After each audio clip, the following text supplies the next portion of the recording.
Hello Year 9. So this is a run through of your mid-year assessment. I'm going to go through each question.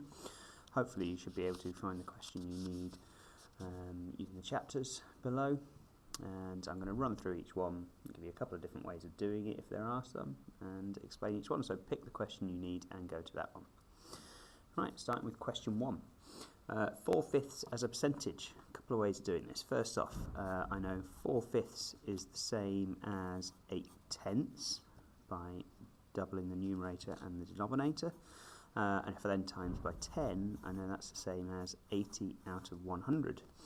A percentage is 1% is 1 out of 100, so 80 out of 100 is 80%. If you get slightly more complicated ones as well, any fraction is the numerator divided by the denominator, so 4 divided by 5, and I can make this 4.000 just to help out. How many 5's go into 4? Well, that's none, remainder 4. How many 5's go into 40? Well, that's exactly 8.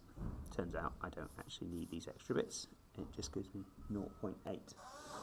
Okay, for question 2, the important thing to remember is that we're multiplying these together, not adding them. B times B would give you B squared, so B times B times B is the equivalent to B cubed, or B to the power of 3. Reciprocal, an important word, means 1 divided by it, so the reciprocal of 5 is 1 divided by 5, the reciprocal of 10 is 1 divided by 10, the reciprocal of 20 is 1 divided by 20, so it's just 1 over 5. Obviously you could have written 0.2 if you wanted to convert it to a decimal. Either one of those would have been correct. Okay, rounding this to the nearest 10. So I like to draw a line down after the tens digit and see, looking at all the digits up to the line, are they going to stay as 340, or are they going to go up to 341? So my two potential answers are 3410 or 3400.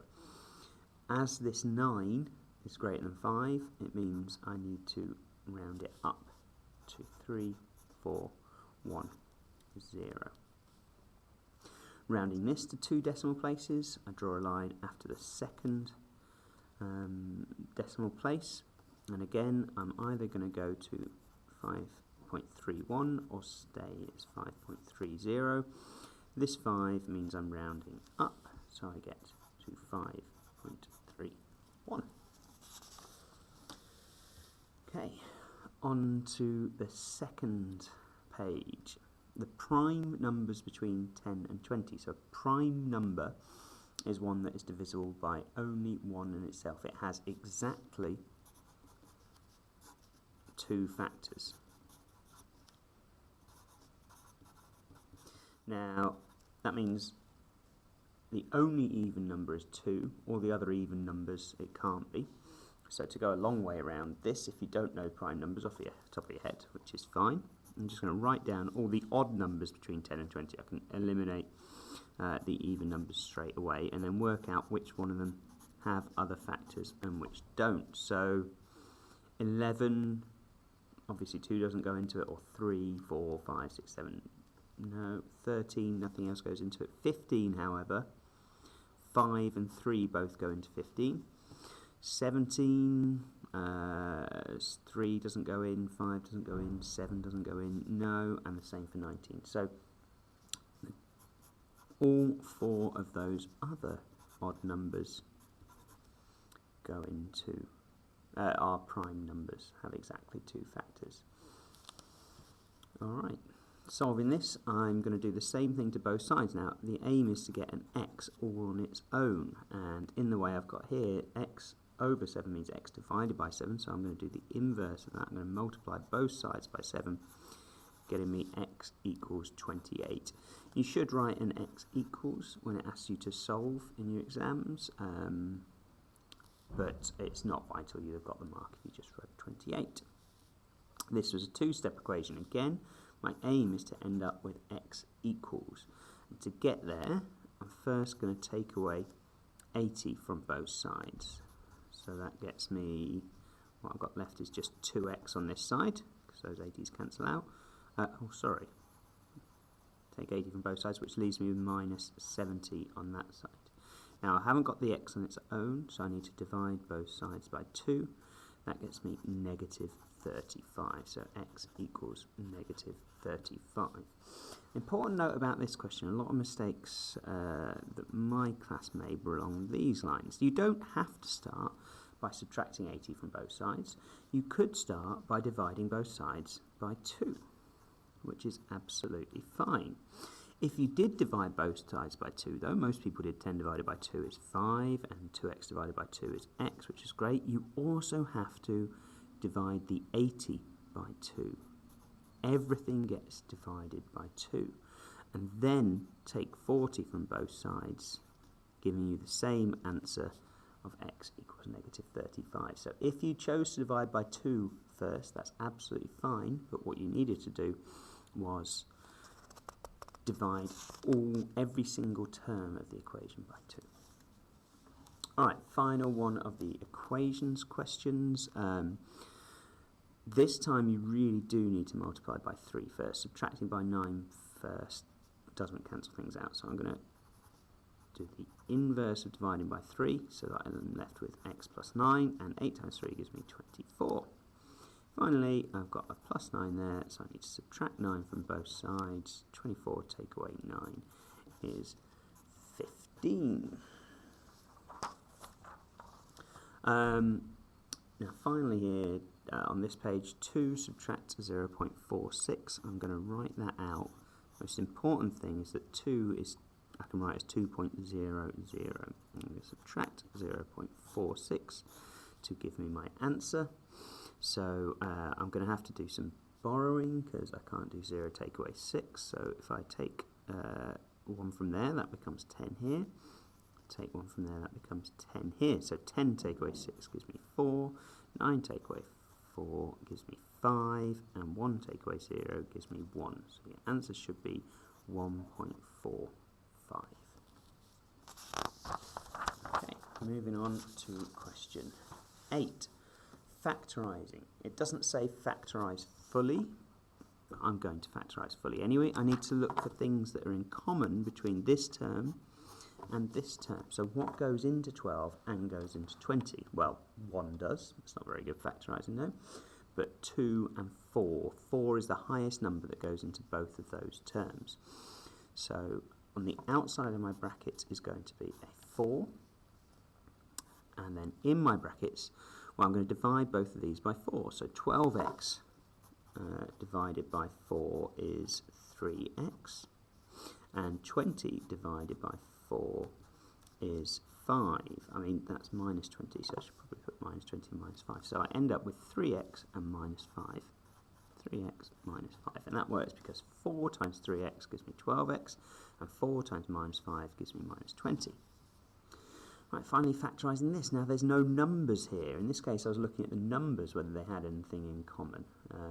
They didn't, so in this case, sorry, they did, they had a 4. In this case, however, I'm looking for letters in common because there's nothing in common between the two numbers. There is, however, an x there and an x there. So the highest common factor is an x. And to work out what goes in there, x squared divided by x is just x. And 8x divided by x is just 8. So that gives me an x and plus 8. Fractions. These have different denominators. When you're adding fractions, that's the time you need to make the denominators equal to each other. So I've got a 5 and a 4. I need to find a common multiple of those. Well, I'm going to turn them both into 20ths. Because if I have some amount of 20ths plus some amount of 20ths, it's easy to work out what the remaining number of 20ths is. So let's convert each one to fifths. How do I make that out of 20ths? Well, I need to multiply both the numerator and the denominator by 4, getting me 8 20ths. 1/4 to make that 20ths. Well, I need to multiply that by 5, so I need to multiply the numerator by 5 as well, which gets me 5 out of 20. So I've got 8 out of 20 and 5 out of 20. 8 out of 20 plus 5 out of 20 is 13 out of 20. So my answer is 13 out of 20. It doesn't say simplify it, and I can't simplify it anyway. So that's question 9. Question 10. Write each expression in its simplest form. So these are adding, so I need to look for like terms. Now this and this are both an amount of t's. I can sum them together. 2t and 3t gets me 5t. And now I can't mix these at all because that 7 can't be mixed with the 5t's. They're different terms, they're not like terms. So 7 plus 5t. The other way around is exactly the same, so you could have had 5t plus 7. Here I've got 3m subtract negative m. Now just like if we did any amount of negative subtraction, 3 subtract negative 4 say, that's the same as 3 add 4. I like to think of sucking cold air out of a room. If you had a magic vacuum cleaner that could remove the cold air from a room, the room would get warmer. Either way, subtracting a negative is the same as adding. So I've got 3m add m. That m sort of has an invisible 1 in front of it. That's just 1m. So 3m's plus another m gets me 4m's. Alright, by rounding each number to one significant figure, estimate this answer. Well, 43 rounded to one significant figure. Well, the first significant figure is a 4. So it's either going to go to 40 or to 50. This is clearly closer to 40. 304, well, the significant figure is at 3. So it's either going to stay as 300 or 400. Again, 304 is a lot closer to 300 and 400. The mistakes on this question came with 0.23. The first significant figure is not that 0, it's that 2. So the 2 becomes and stays as 0.2. It could be 0.2 or 0.3. It's definitely closer to 0.2. All three of these numbers end up rounding down. So now I'm being asked to do this sum. Instead of 43 times 304 divided by 0.2, I'm doing 40 times 300 divided by 0.2. Well, 40 times 300 is 12,000. Well, 4 times 3 is 12, and then I've got 3 zeros, 12,000, and divided by 0.2. Dividing by a decimal is a bit ugly, but what I'm going to do is just change this fraction slightly first. So I'm going to multiply both the numerator and the denominator by 10. And the reason I do that is then I get a nice easy 2 on the denominator, and the numerator then becomes 120,000. So all I've got to do now is halve 120,000, which gets me 60,000. 60,000 is your answer. Right, on to question 12 now. It's a substitution question. We've got to work out what p is, so we're interested in that.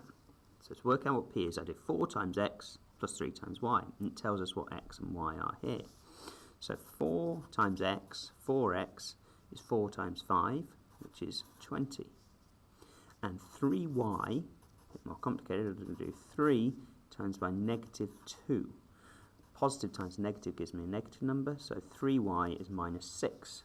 So now p is going to be equal to 4x, which is 20, plus 3y, which is negative 6.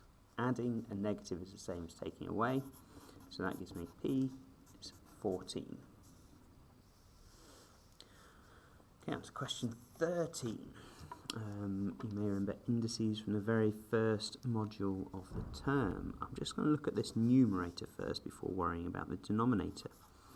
When we multiply powers together, the knowledge organiser will remind you that you add the powers. So 3 to the power of 5 times 3 to the power of 4 gives me 3 to the power of 9. You add the powers. That was worth 1 mark if you managed to get 3 to the power of 9 on the numerator.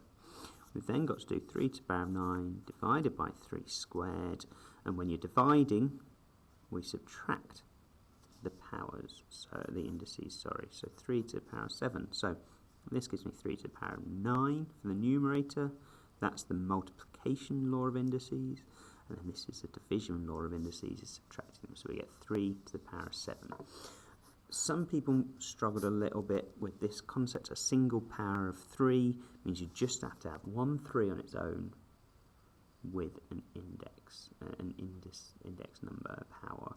So it's just 3 like that. Right. 12 to the power of 0. I'm glad most of my class remembered. I told you to say it over and over again. Anything to the power of 0 is 1. Anything at all. It could be a million, a billion, a trillion, negative 0.5, pi, any number at all. When you do it to the power of 0, it gives you 1.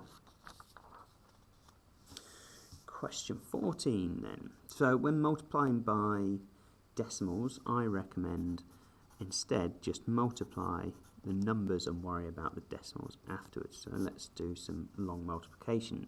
7 times 9 gives me 63. I'm going to do a 3 and carry the 6. 7 times 4 is 28. 28 plus 6 is 34. So that was my 7 times 49. So 7 49s are 343. Now I've got to do 30 49s because it's 30, not 3. I'm going to add a 0.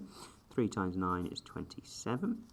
3 times 4 is 12. 12 plus the carry 2 is 14. Finally, I can add them together. I've got 7 lots of 49, 30 lots of 49. When I add them together, I get 3. 11, carry the 1, 8, 1, 1,813. Oh, hold on. No, I've forgotten that I need to add my decimal back in. So, in the question, that had 1 decimal place, and that had 1 decimal place. So my answer must have 2 decimal places. 18.13. Also, a quick thing, just to check whether you're getting it in the right places, do a little estimate. Well, that's about 5, and that's about 4. So my answer is going to be somewhere in the region of 20. I mean, it's less than 20, but if you wrote 118.3, you'd know straight away by doing 5 times 4 is 20. 181 is nowhere near 20, so use these to estimate your answer. This next one, 56.76 divided by 0.006. Now, the way I recommend when you're dividing by decimals, it's not as simple as multiplying. So I'm going to write this out as a fraction, an ugly fraction, because it's got decimals everywhere, but I'm going to multiply it by 10 over and over again until the denominator is 6. So if I multiply it by 10 once, I get 567.6 over 0.06. Multiply it by 10 again, 5,676 divided by 0.6. I multiply it by 10 one final time, I get 56760, that's 56,000 divided by 6. So this question is going to give me exactly the same answer as this here. So now I'm going to use some short division to do that. 56,760 divided by 6. How many 6s in 5? Well, 0, remainder 5. 6 in 56 on 9. 6s is 54, so I've got a remainder of 2. How many 6 in 27? Well, that's 4 with a remainder of 3. 6 into 36 is 6, and I've got a 0 there. So my answer is 9,460. Okay, 6/5 of a number is 42. Find the number. A couple of ways of doing this, but my favourite is using algebra. So if I times a number by 6 over 5, the answer I get is 42. So I need to, this means 6/5 times x is 42. So I need to work out x, I do 42 divided by 6/5. Now, dividing by a fraction is the same as multiplying by its reciprocal. So that's the same as 42 multiplied by 5/6. I can do this any way around. I could do 42 times 5 and then divide by 6. I think it's a lot more sensible to do 42 divided by 6 and then times by 5. 42 divided by 6 is 7. So my answer is going to be 7 times 5, which is 35. Now, when you finish a question like this, just have a think. So 6/5 of a number means it's getting bigger. So if my number is 35 and it's getting bigger to become 42, that makes sense. Some people ended up with a higher number than 42. They essentially found a number that I needed to find 5, 6 of. If your number was bigger than 42, it's not going to be the right answer. You can use some basic checking to spot that. Okay, another algebraic simplification one.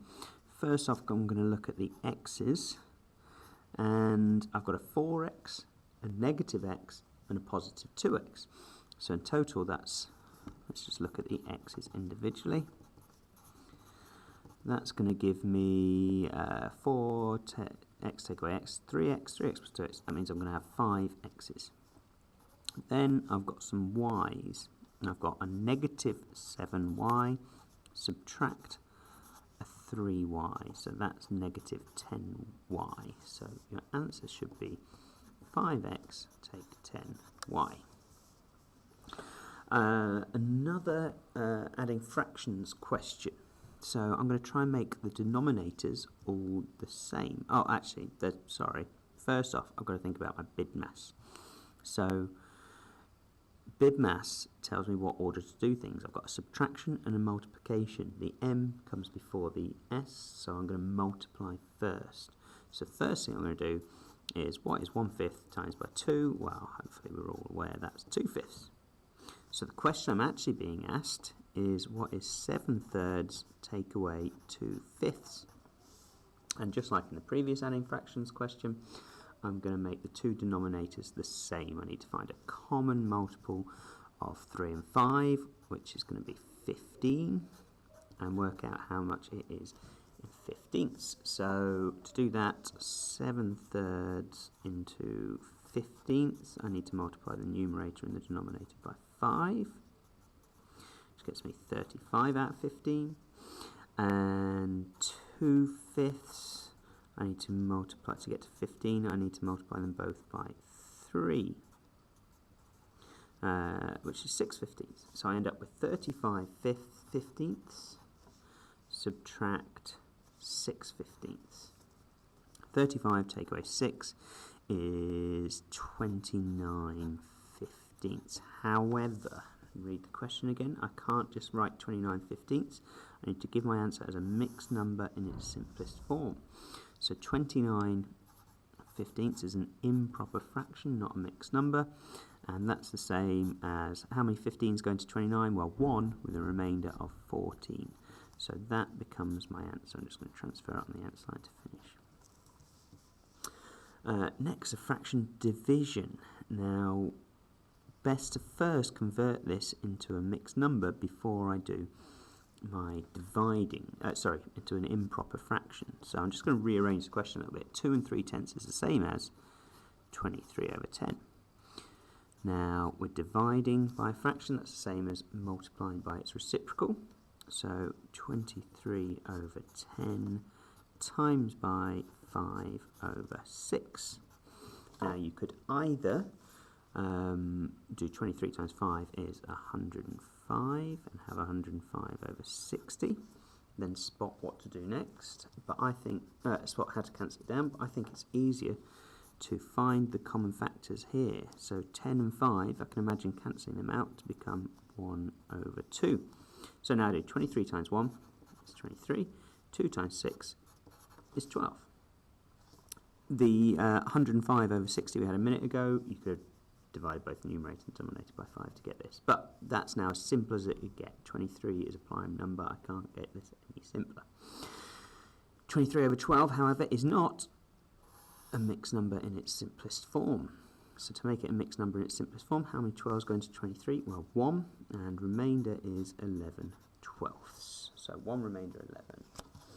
Okay. Question 18. 132 is its product of prime factors. I need to do a product of prime factors. The first thing I do is spot any two numbers that multiply together to make 132. I'm a bit lazy. I'll often start with just 2. 2 is obviously, it's even, so that's going to go into there. So 2 and half of that will be 66. 66, well, that's obviously going to have an 11 go into it and a 6 go into it. 2's a prime number, so I stop there. 11's a prime number, so I stop there. 6 isn't. 6 can have another 2. 2 and 3 makes 6. So now I've got all these.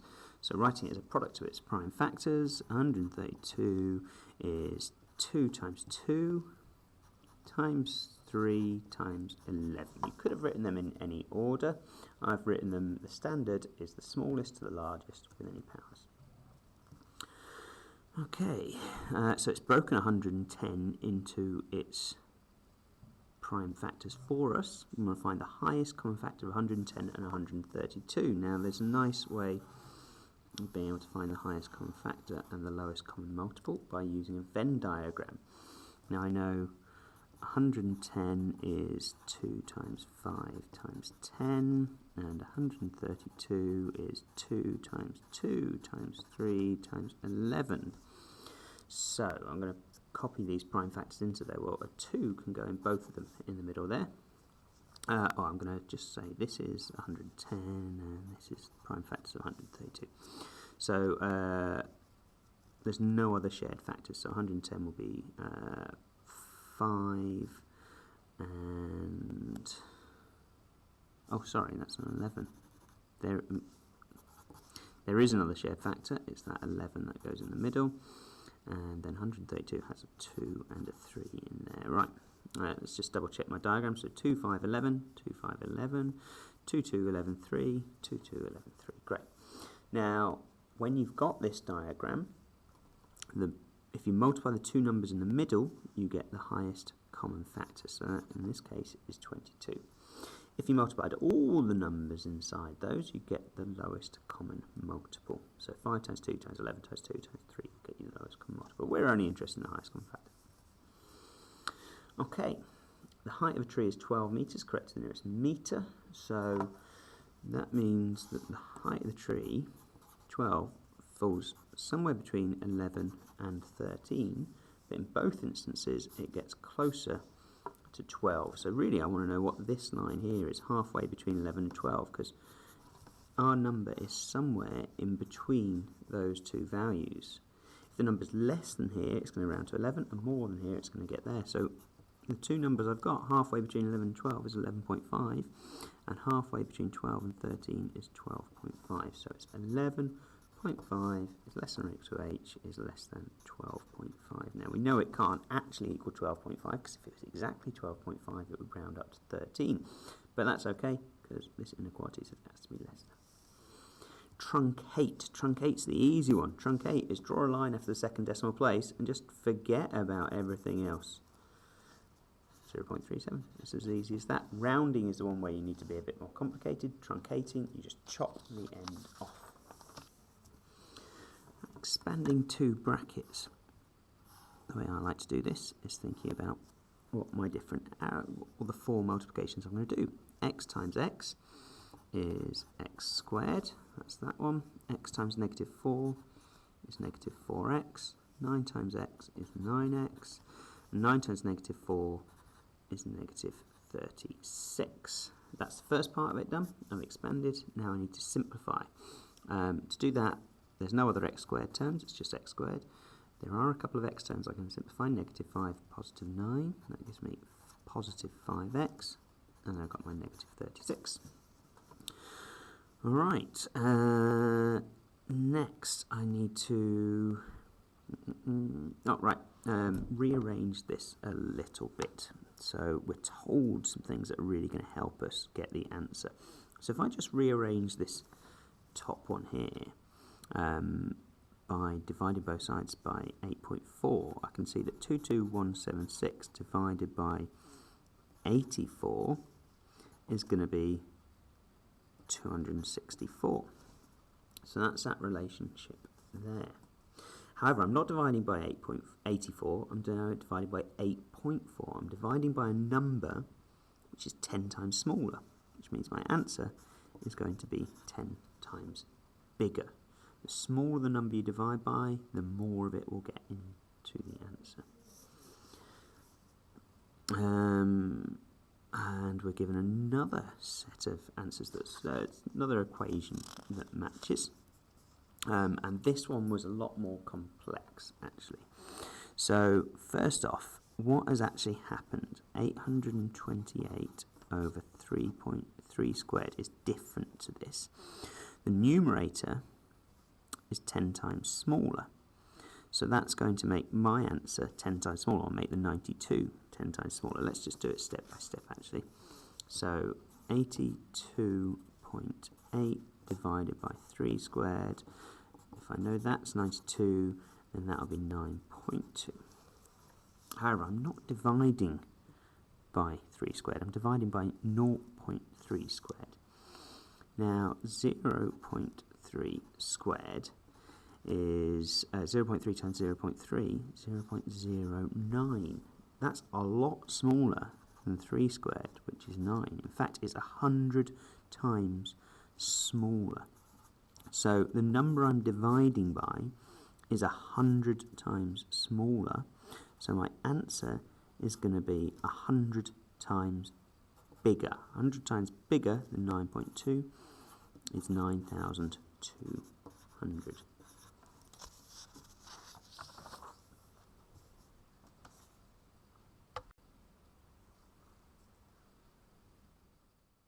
Apologies, just realised I was wrong there.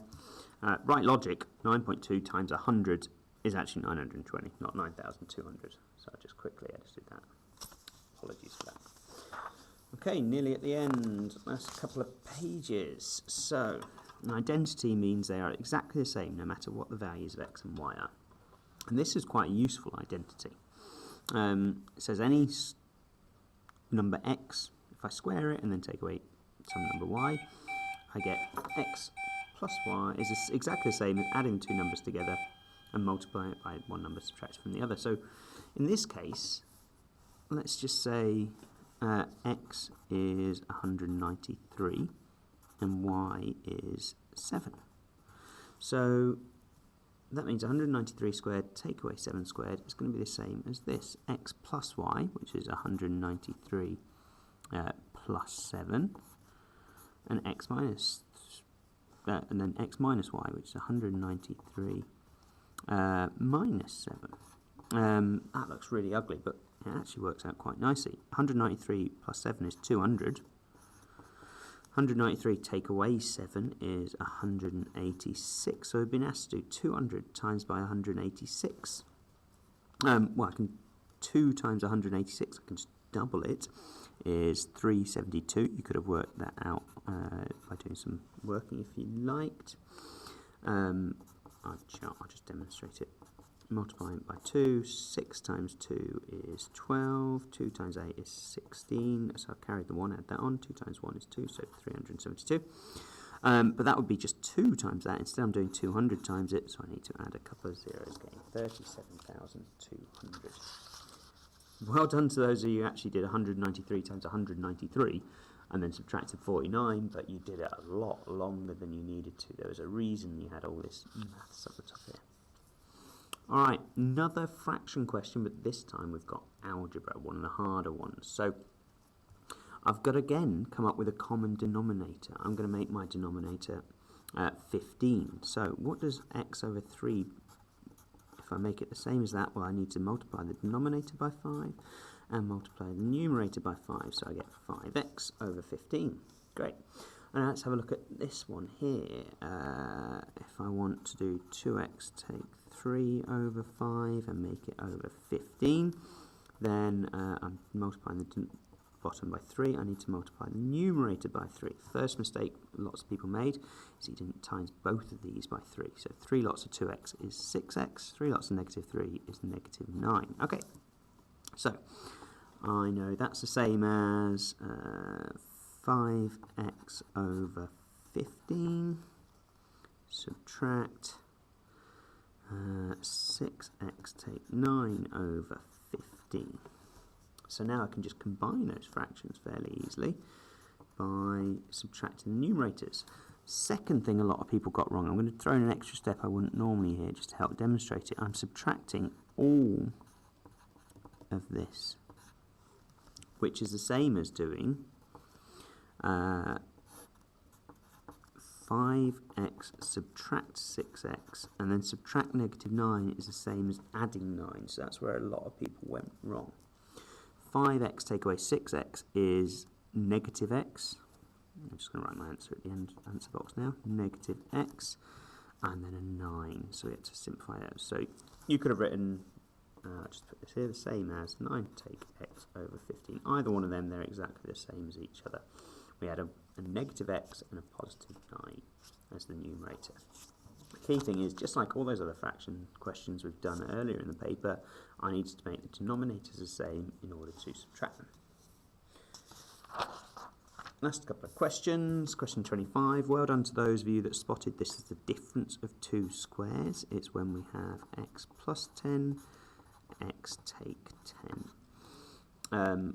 Essentially, it's an example of factorising a quadratic where we've got x squared plus no x's take away 100, and I look for two numbers that multiply together to make negative 100 but add to make 0. So negative 10 and positive 10 make negative 100 when we multiply them together, but when we add them together we get 0. Here's a slightly more simple version of that. Two numbers that multiply together to make 14 but add together to make 9. Well, 14, the only things that can make that are 1 and 14 and 2 and 7. You can see 2 and 7 add together to make 9. So I get x plus 2, x plus 7. Power of a half is exactly the same as a square root. So it's actually asking you to find the square root of 64, which is 8. You could have written plus or minus 8 as well. I've taken that, but in this instance just 8 was sufficient. Now there's a couple of things going on here. First off, it's a fraction, so we've just got to do the same to the numerator and the denominator. We'll look at what they are first, but just the first sort of thing is this is the same as 8 to the power of 2/3 over 27 to the power of 2/3. Some people didn't get that stage of it right. Secondly, a denominator of 3, so denominator 2 means a square root, a denominator of 3 means a cubed root. So it means I've got to do the cube root of 8, but then that, because there's a 2 on the numerator, I'm going to square it, all divided by the cube root of 27, all squared. Cube root of 8 is 2, so I'm left with 2 squared. Cube root of 27 is 3, so 3 squared. 2 squared equals 4, 3 squared equals 9, so my answer is 4/9. Right, thanks for your time, ladies and gentlemen. Hope you enjoyed.